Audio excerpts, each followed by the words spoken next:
사랑과 은혜가 풍성하신 하나님, 오늘 이 자리에 모여 주님의 성전에서 예배드릴 수 있게 해주심에 감사드립니다. 저희가 드리는 이 예배를 기쁘게 받아주시고 모든 영광이 오직 하나님께 돌아가게 해주세요. 이 자리에 함께하지 못한 교우들과도 함께하여 주셔서 그들을 살피시고 은혜 내려주시기를 기도합니다. 작년부 성경 공부를 위해 기도드립니다. 성경을 배우고 나누며 하나님의 뜻을 더 깊이 깨닫는 시간이 되게 하시고 각 가정과 삶 속에서도 그 말씀이 살아 움직이게 도와주세요. 또한 교회 학교에서 배우고 있는 학생들을 위해 기도합니다. 어린 심령들이 하나님의 사랑을 경험하고 말씀 안에서 자라나며 주님의 제자가 되도록 인도해 주세요. 오늘 예배 후 사과 피킹을 갑니다. 안전과 즐거운 시간이 될 수 있도록 도와주세요.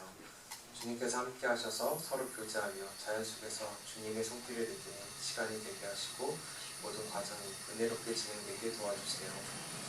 오늘 말씀을 전하실 목사님을 위해 기도합니다. 성령의 능력으로 목사님을 붙드시고 선포되는 말씀이 우리 각자의 마음에 깊이 새겨져 변화의 열매를 맺게 해주세요. 이 모든 말씀 예수 그리스도의 이름으로 기도드립니다. 아멘. 하늘에 계신 우리 아버지여, 이름이 거룩하게 받으시오. 나라가 이루어지시오. 뜻이 하늘에서 이루어진 것 같이 땅에서도 이루어지라. 오늘 우리에게 일용할 음식을 주시옵고 우리가 우리에게 죄진 자를 사하여 준 것 같이 우리 죄를 사하여 주시옵고 우리를 시험에 들게 하지 마시고 다만 악에서 구하시옵소서. 나라와 권세와 영광이 아버지께 영원히 있사옵나이다.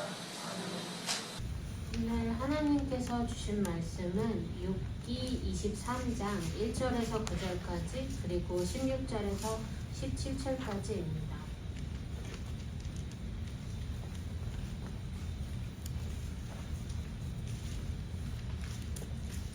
봉독하겠습니다.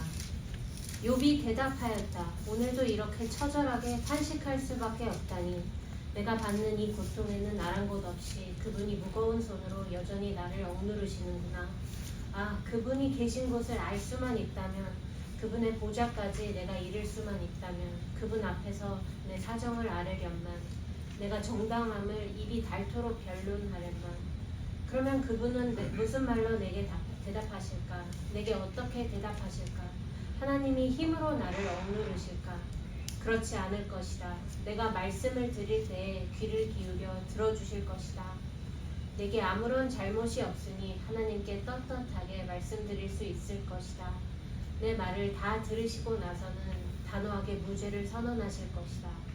그러나 동쪽으로 가서 찾아보아도 하나님은 거기에 안 계시고 서쪽으로 가서 찾아보아도 하나님을 뵐 수가 없구나.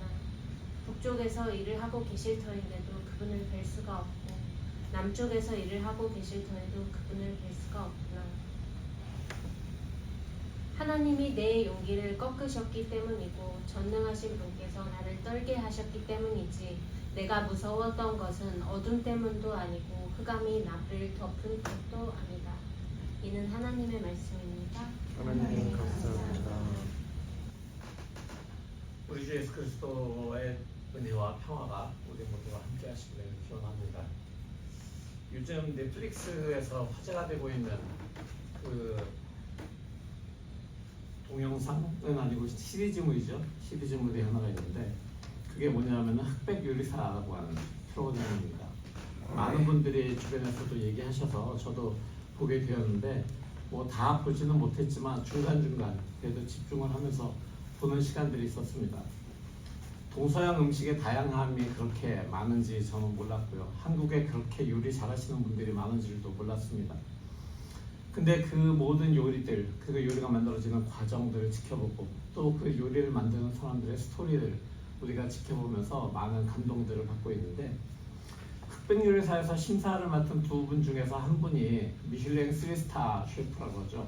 그래서 그 미슐랭 3스타가 도대체 어떤 정도인가 저는 궁금했는데 음식을 한두 숟가락만 이렇게 살짝 맛을 보고도 여기에 들어간 재료들이라든가 그 재료들이 만들어내는 밸런스 저는 밸런스 전혀 모릅니다. 근데 그냥 달고 짜고 맵고 시고 정도만 아는데 이분은 그걸 다 알아내고 어느 정도 밸런스인지 무슨 재료가 얼마큼 들어갔는지도 다 알아내더라고요. 그래서 그 모든 걸 알아내는 걸 보면서 야 정말 대단하구나. 미슐랭 식당에 한번 가보긴 해야 되나? 라는 그런 생각을 해보기도 했습니다. 우리가 살아가는 인생의 순간도 흑백요리사에 나오는 그런 요리 또는 거기 나오는 많은 향신료처럼 많은 맛들이 존재하고 있습니다. 달고 시원한 맛이 있는가 하면은 쓰고 짜고 매운맛, 신맛, 떫은 맛, 다양한 맛들이 우리 주변에는 있고 또 우리 자신들도 그런 맛을 경험할 수 있습니다. 기쁨과 성공은 어떤 맛일까요? 이별은 또 어떤 맛일까요? 고통은 어떤 맛일까요? 그 중에 어떤 맛들은 잠시만 우리 삶을 살짝 스쳐갑니다. 강한 임팩트만 주고 스쳐가지만 그 이후에 후유증은 없는 그런 맛들도 있고요. 어떤 맛은 은은하게 우리의 전 인생을 거쳐서 계속 그 은은한 향이나 맛을 우리에게 전해주기도 합니다. 여러분의 인생에는 어떤 맛들이 있습니까? 지난주일부터 4주 동안 우리가 함께 읽어가는 성서 일과의 구약 독서는 욥기입니다. 욥기는 구약에서 굉장히 긴 책이죠. 어떤 한 사람의 그 삶에 대해서 그렇게 길게 써놓은 것은 참 흔치 않은 일입니다. 그러나 그 욥이라고 하는 사람의 삶에 대해서 앞부분과 뒷부분을 읽어본다면 이 사람 정말 잘 살았는데 폭삭 망했네? 폭삭 망했는데 다시 잘 살게 되었네? 이런 정도의 스토리지만 사실은 그 중간에 있는 스토리가 더 중요한 부분입니다. 욥이 어떤 삶을 살았고 나중에 어떤 삶을 살았는지보다는 욥이 자신의 삶이 나락으로 빠진 다음에 하나님과 어떤 과정을 거쳐서 대화를 나누고 또 하나님께서 어떤 말씀을 그에게 주셔서 그가 다시 일어서게 되고 하나님의 복으로 그가 어떤 식으로 일어서게 되는지를 우리가 보게 된다면은 굉장히 좀 이 사람의 이름으로 쓰여진 책이 왜 이렇게 40장 넘게 길게 쓰여지고 있는지를 우리가 깨달을 수 있을 것입니다. 사탄이 있었습니다. 하나님의 아들들과 하나님이 다 모여있는 자리에 사탄이 등장합니다. 사탄이 거기 서 있다가 하나님께서 내가 어디를 다 다녀보았냐라고 무엇을 하고 왔느냐라고 물으시니까 세상을 돌아보고 왔습니다 라고 이야기하죠. 그러면서 욥이라고 하는 사람에 대해서 이야기합니다. 하나님께서 내 아들 욥이 얼마나 신실한지 너는 보았느냐라고 물으십니다. 그러자 사탄은 그가 신실할 이유가 분명히 다른 데 있겠죠. 분명히 하나님께서 그에게 복을 주시니까 그가 신실한 믿음을 가지게 되었을 겁니다 라고 이야기합니다. 아마 그런 거 있을 거예요. 뭐 한국에 많이 있는 어떤 무속신앙이나 또는 다른 나라에 있는 다른 종교나 이런 곳에도 사람들은 복이라고 하는 것을 위해서 기원하고 기도합니다. 복을 받으면 근데 믿기 시작했는데 복이 탁 왔어요. 행운이 나에게 왔어요. 그러면은 더 깊이 믿을 수 있겠죠. 그런데 복이 또 와요. 또 오고 그러면은 아주 깊이 빠져들어가게 됩니다. 근데 만약에 그렇지 않다면은 뭐야 믿을 필요도 없네 이렇게 되죠. 비슷한 겁니다. 복권을 샀는데 탁 한 4등이 맞았어요. 그러면 그 다음에 샀는데 이번에도 4등을 맞았어요. 그럼 계속 사게 됩니다. 1등 할 때까지. 근데 사람들은 이거는 그냥 한번 어쩌다 되는 거니까 감사하네 주변 사람들하고 모여서 맛있는 거 먹고 끝냅니다. 우리의 삶에서 믿음의 근원이 무엇인가 라고 하는 것을 사탄이 하나님께 검사해보라고 검증해보라고 이야기하는 그런 순간들이 있습니다. 지금 사탄은 하나님께 욥의 믿음의 근원이 무엇인지를 검증해보라고 이야기합니다. 그러자 하나님께서는 그러면은 그를 온전하게 놔두고 그가 가진 것만 한번 거둬보자 라고 말씀을 하십니다. 그래서 사탄이 그가 가진 모든 것을 빼앗아가죠. 모든 재산이 모든 자녀들이 다 죽어버립니다. 그 다음에 욥이 자신의 믿음을 신실하게 계속 지키고 있는 걸 보면서 사탄은 다시 한번 하나님께 도전합니다. 그의 몸을 한번 쳐보십시오. 그가 병들면 아프면 아마 하나님을 저주하거나 악담을 퍼부을 것 같습니다. 하나님께서는 그래 그러면은 한번 보자. 그 대신 목숨은 건드리지 말아라 라고 말씀하시죠. 그래서 욥은 머리끝에서 발끝까지 총기가 나서 굉장히 아픈 상태 또 가려운 상태로 재 위에 앉아서 자신의 몸을 옹기조각으로 긁고 있는 상황이 됩니다. 그러자 주변에 있는 사람들이 와서 사랑하던 아내도 와서 차라리 하나님을 욕하고 죽어라 라고까지 얘기합니다. 그럼에도 불구하고 욥은 자신의 신앙을 계속해서 하나님 앞에서 유지합니다. 그가 하나님이 무엇을 해주셔서 그걸 감사해서 하기보다는 하나님이라고 하는 존재에 대해서 계속해서 알고 싶어 하는 그런 마음과 함께 하나님께 나아가기 시작합니다. 오늘 성경 본문에서 읽은 걸 들으신 것처럼 욥은 하나님을 찾기 위해서 이곳저곳으로 둘러봅니다. 동쪽으로도 서쪽으로도 남쪽 북쪽 어느 곳에 가도 하나님께서 분명 일하고 계시는 것 같은 힌트는 있는데 근데 하나님이 자신을 만나주지 않은 것 때문에 욥은 절망하지만 계속해서 하나님을 찾기를 멈추지 않습니다. 하나님께 자신의 고통에 대해서 질문하기를 멈추지 않았다라고 하는 이야기입니다. 우리도 인생을 살아가면서 고난을 마주할 때가 있습니다. 우리의 잘못으로 고난을 당하기도 해요. 뭐 투자 잘못했다가 간통 차면 그러면 이제 절망을 할 수도 있죠. 근데 어떤 경우는 우리의 의지나 행동과는 상관없이 고난을 당하기도 합니다. 지금 우리 주변에 세계 많은 곳에서 벌어지고 있는 전쟁들을 한번 기록해 보십시오. 우크라이나와 러시아의 전쟁. 우크라이나와 러시아가 서로 그 사람들이 서로에게 무언가 나쁜 짓을 그렇게 많이 했습니까?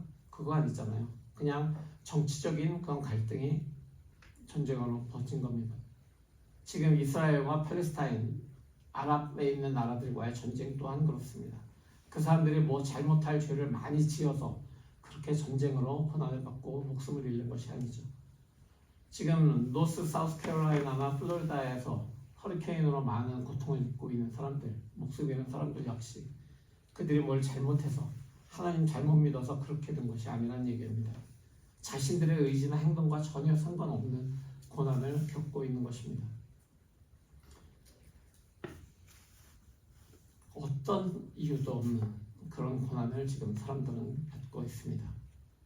우리 일상에도 이런 상황이 얼마든지 있습니다.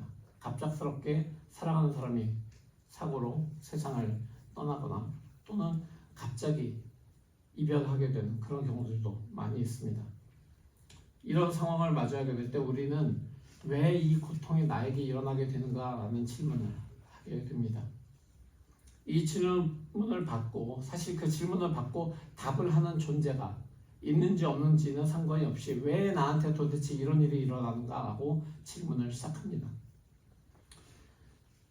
근데 여러분들은 그 질문에 대한 답을 속 시원하게 좀 들으신 적이 있으십니까? 왜 나에게 이런 고난이 일어나는가? 또는 우리 주변에 고난이 일어나는 것을 보면서 왜 그 사람들은 그렇게 고난을 당하는가라고 그 원인에 대해서, 이유에 대해서 속 시원하게 들으신 적이 있습니까? 어떤 큰 교회 담임 목사님이 2004년이죠. 2004년에 쓰나미가 와서 동남아시아 큰 쓰나미로 많은 사람들의 수천 명의 목숨을 잃었을 때 하나님의 심판이다라고 이야기를 했대요. 왜냐하면 거기는 향락의 나라이고 향락의 도시이고 또 하나님이 아는 다른 신을 믿는 거기 때문에 하나님이 심판하셨다. 이런 식으로 얘기를 했답니다. 그런데 그 사람들이 정말 그 목사님 말대로 그렇게 나쁜 사람들입니까? 다른 신을 믿는 게 나쁜 짓인가요? 그게 쓰나미로 목숨을 잃을 만큼 나쁜 일인가? 라고 하는 질문, 거기에 대해서 어느 누구도 대답을 못합니다. 심지어 그 목사님 주장대로 왜 그게 하나님의 심판이냐라고 하는 그 질문을 해봐도 그 목사님은 다른 신을 믿으니까 그렇지라고 하는 답 외에는 할 수 없었습니다. 왜 나에게 이런 고난이 닥쳐오는가? 왜 이유 없는 고난이 오는가? 이 질문은 답을 구할 수 없는 그런 질문일지도 모릅니다.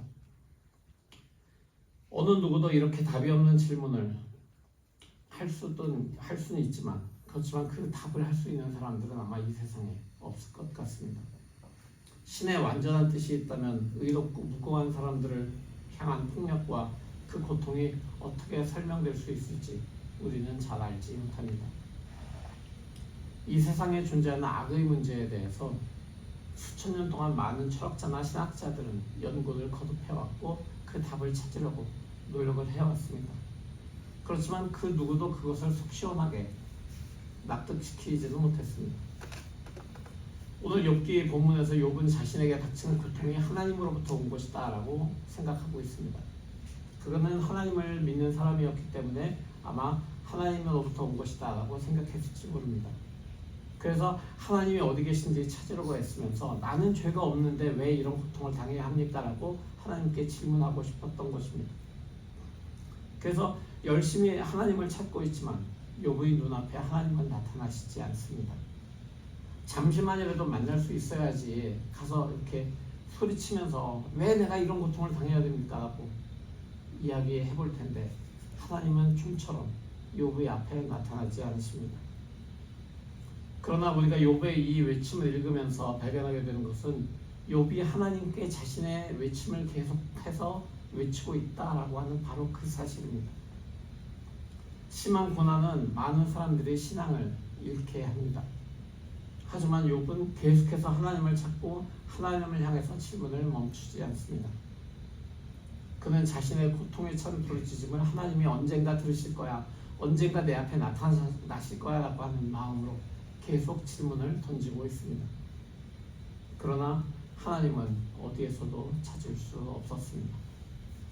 자신의 모든 영적인 지각을 동원해서 욥이 하나님을 찾으려고 그렇게 노력을 했지만 욥은 하나님을 찾을 수 없었습니다.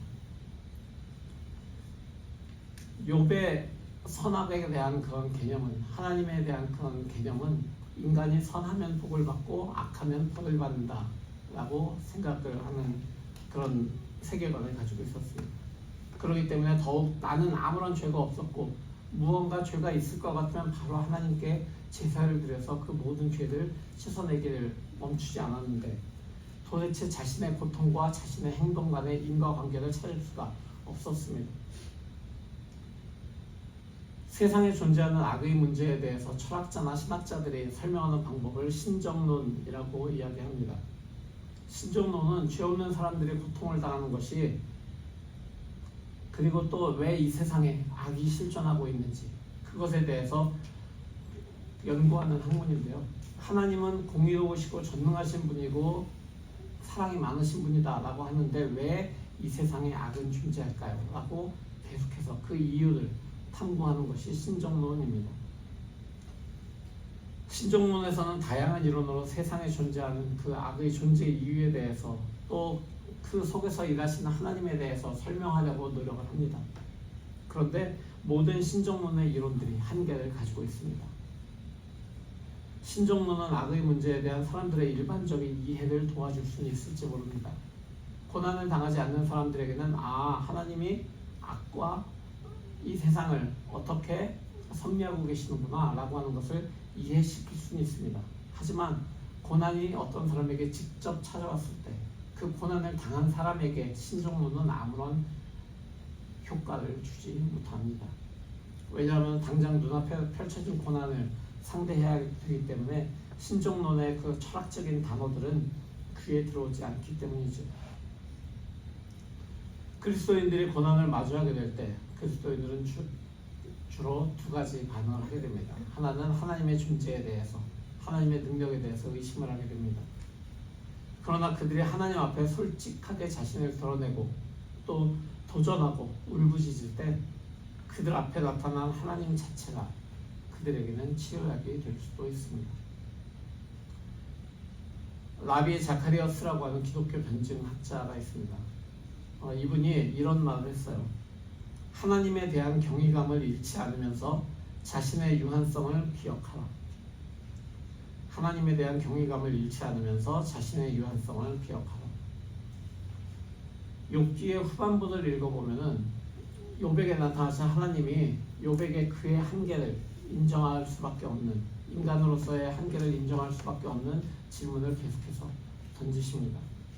그러면서 하나님을 하나님 되게 그가 인정하라라고 계속해서 요구하십니다. 즉 악과 고통의 문제는 하나님을 중심에 둔 상태에서 비로소 해결될 수 있다라고 하는 것을 지금 욥기는 이야기하고 있습니다. 욥은 진지하고 끈질기게 하나님을 찾고 불렀습니다. 그리고 마침내 하나님께서 욥을 만나셨죠.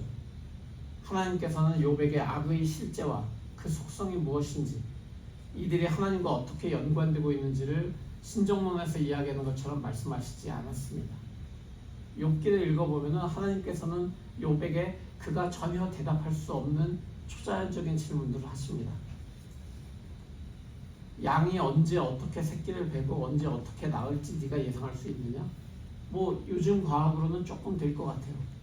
근데 하늘의 그 구름에 물을 어디에다가 내가 저장하고 언제 어떻게 그 물을 쏟아내는지 네가 알 수 있느냐?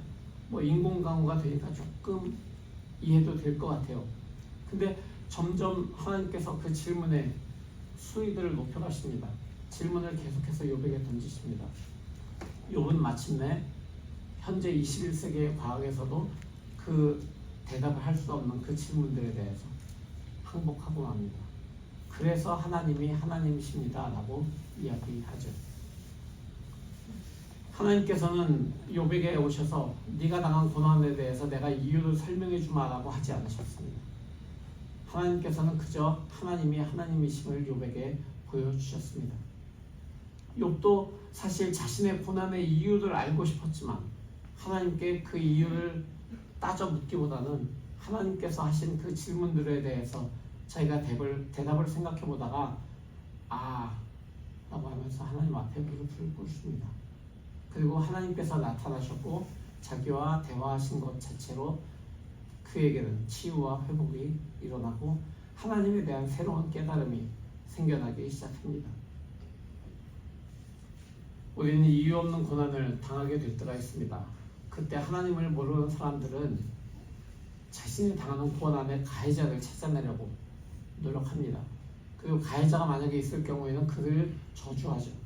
그를 쫓아다니면서 욕을 하고 삿대질을 합니다.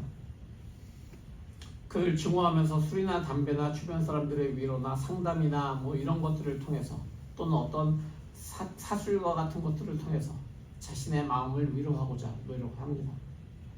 그러나 그 끝은 유한한 대상인 인간을 의지하거나 인간의 방법을 의지하는 것이기 때문에 자기 자신을 파괴하거나 또는 다른 사람을 파괴하는 것으로 슬픈 결말을 맺게 됩니다.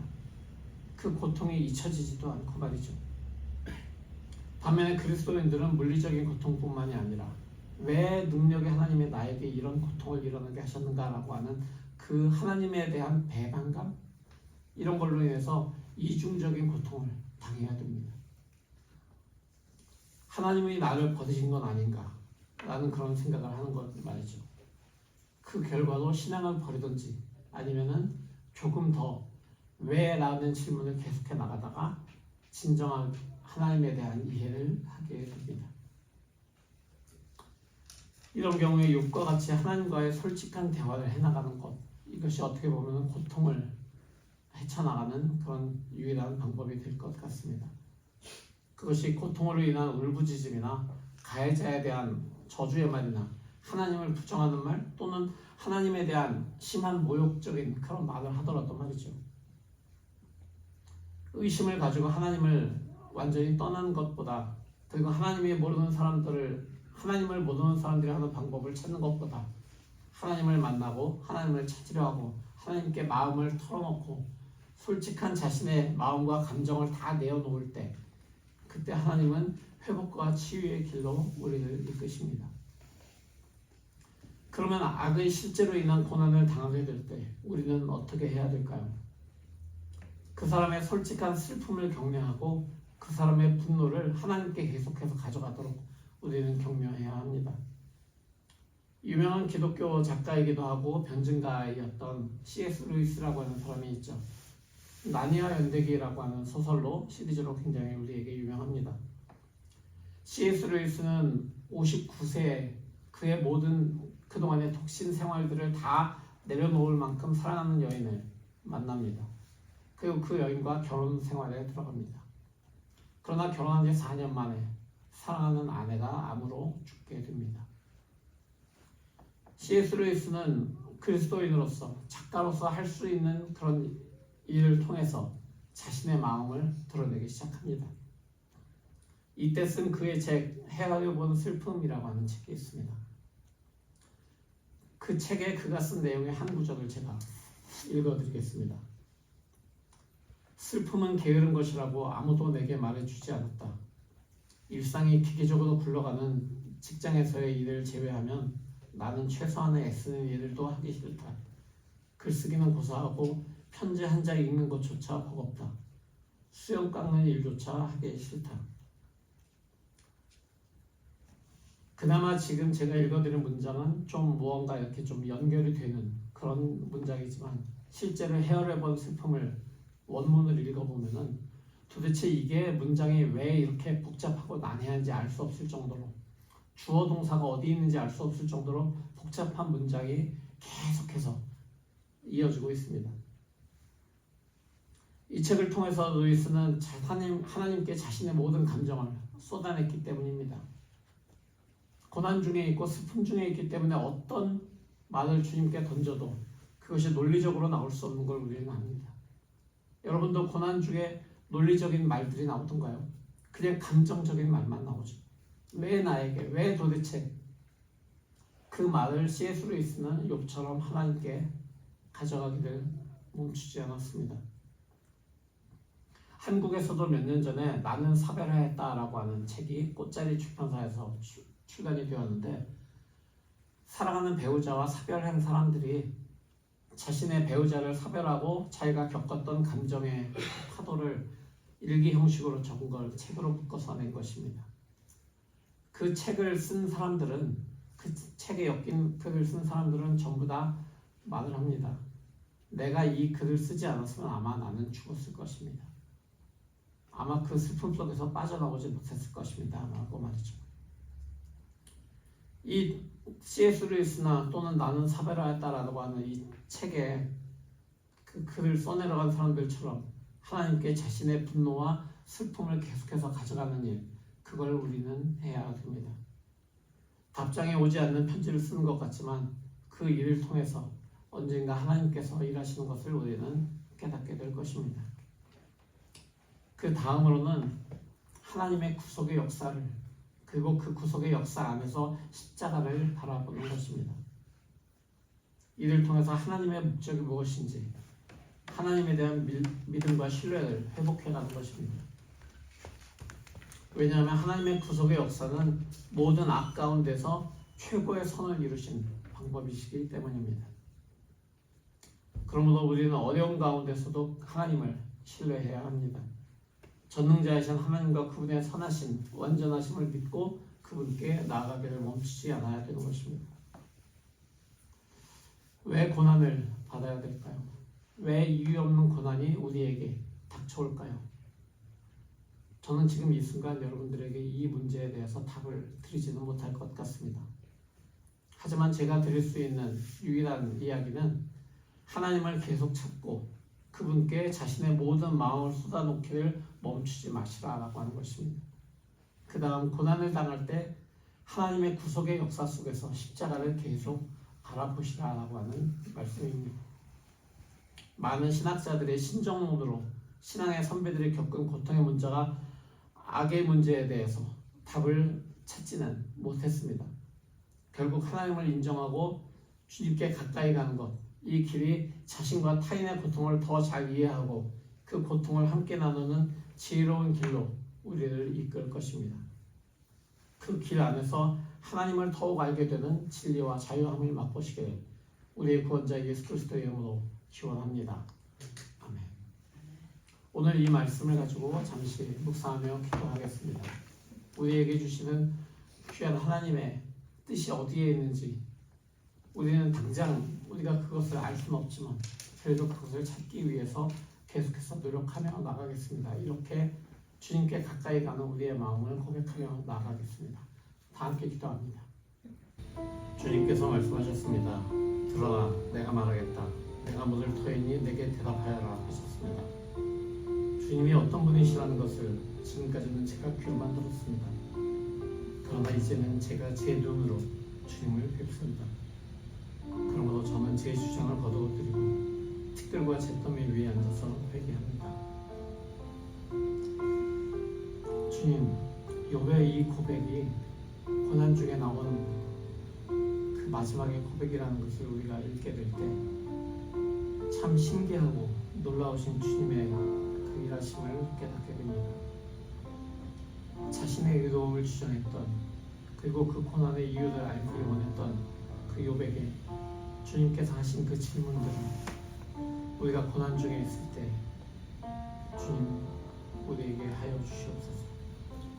주님께서 그 질문들을 하실 때 우리가 대답할 수 없는 그 대답들을 우리가 바라보면서 그렇구나, 하나님은 이래서 하나님이시구나라고 우리가 깨달을 수 없었던 그 하나님을 인정할 수밖에 없는 우리의 삶이 되도록 주님 우리의 삶을 인도하여 주시옵소서. 우리가 어떤 고난 속에 있든지 그 이유가 무엇이든지 주님을 찾고 주님께 질문하기를 멈추지 않는 그런 우리가 될 수 있도록 주님 우리의 마음속에서 주님의 영으로 주장하여 주시옵소서. 예수 그리스도의 이름으로 간절히 기도합니다. 아멘.